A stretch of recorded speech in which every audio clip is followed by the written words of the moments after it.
At the height of the stay-at-home order in Arizona, streets were empty as we remained indoors to help stop the spread of the coronavirus. The order has now been lifted and people are returning to public life. But what about those who have compromised immune systems? Once coronavirus hit, I pretty much don't leave the house unless it's for doctor's appointments or things that I can't get out of. Taylor Wilson is 24 years old and lives with Crohn's disease. When she has to go outside, she says she wears an N95 mask to stay safe. When I come home, I'm instantly jumping in the shower to make sure everything is cleaned off, sanitizing everything. Wilson is just one of the many who are immunocompromised across the state. And Dr. Shad Marvasti recently said that those with chronic illnesses are at a higher risk of contracting COVID-19. What it means to be immunocompromised, there's either medication that can make you immunosuppressant, or you can be diabetic, you can be elderly, there's a number of autoimmune conditions as well.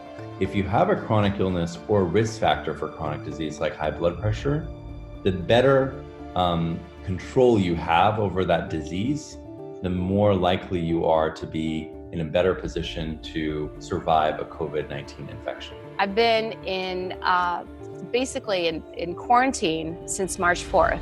I'm not able to see my parents. I'm really sad about that. In fact, I get emotional about it because I can't hug them. Cameron Parker is a model and philanthropist who has been living with multiple sclerosis. She also has ongoing heart issues that make a coronavirus diagnosis potentially deadly. My doctors are very concerned. They are all in agreement that, and this is very hard to say, but they're all in agreement that if I contract COVID, most likely I won't survive. And she's not the only one with hesitation to return to public activities. Kym James is a kidney transplant recipient and has a pacemaker, so the coronavirus had him afraid of what would happen if he was infected. When this first started, I thought, man, I'm going to be a goner. People just don't seem to take it seriously. You know, it's not going to happen to me attitude, I guess they have. I take 141 pills a week.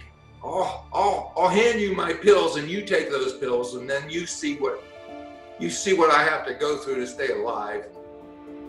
Anger appears to be a shared emotion for those I talked to, as people ignored social distancing guidelines and went out in public without masks once the stay-at-home order was lifted.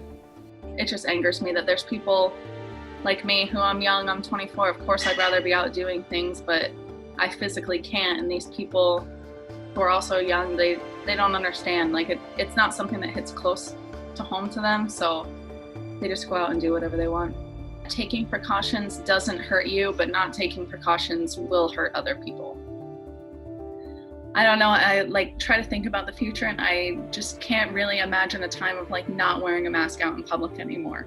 Hopefully there is a day where that's possible again, but I think it's just kind of pushed me and everyone around me to be just a little more cautious of disease and illness. Kym added that he and his wife Veronica are avid travelers and recently had to cancel their next planned trip due to the coronavirus. He says it might be years before they feel safe traveling again.